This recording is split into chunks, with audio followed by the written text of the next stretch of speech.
एक बार सुरेश नाम के व्यक्ति ने एक पिछड़े गांव में चश्मे बनाने की दुकान खोली। वह गांव में घर घर जाकर लोगों से जानने लगा कि कहीं किसी को देखने या पढ़ने में कोई समस्या तो नहीं है। जैसे कि कोई बताता उसे पढ़ने में परेशानी होती है, सुरेश तुरंत उसको मुफ्त में आँख चेक कराने का बोलकर अपनी दुकान पर ले आता। पूरे गांव में घूमने के बाद सुरेश ने समझ में आया कि अधिकतर लोगों को पढ़ने में दिक्कत हो रही है।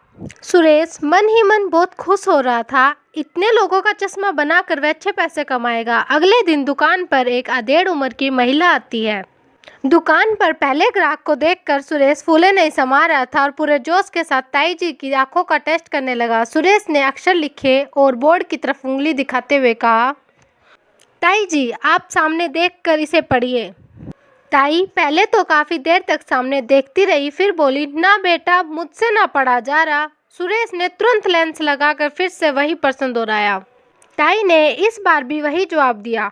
सुरेश एक के बाद एक दूसरा लेंस लगाता रहा, लेकिन ताई का जवाब वही रहता है। धीरे धीरे सुरेश ने दुकान भर सारे लेंस खत्म हो गए। अब सुरेश का दिमाग चकराने लगा। सुरेश ने ताई जी को कल फिर आने के लिए कहा। ताई ने जाते वक्त पूछा, मैं पक्का पढ़ तो पाऊंगी ना डॉक्टर साहब? सुरेश कहता है, क्यों नहीं ताई जी। ताई जी के जाने के बाद सुरेश सिर पकड़कर बैठ गया। ऐसा कौन सा नंबर है ताई जी को जो मेरे पास नहीं है? शहर जाकर वह बेहतर क्वालिटी के लेंस लाता है।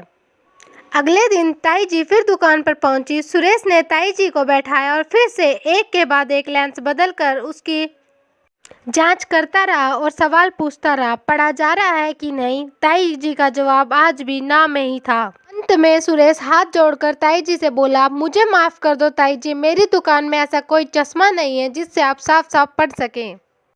सुरेश को हताश परेशान देखकर ताई जी बोली, कोई ना बेटा, दिल छोटा मत कर। इतने साल स्कूल में मास्टर जी मुझे पढ़ना लिखना नहीं सिखा पाए तो ये चश्मा क्या कर लेगा?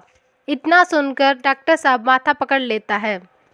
अगर दोस्तों आपको कहानी में मज़ा आया हो तो चैनल को सब्सक्राइब करना मत भूलना।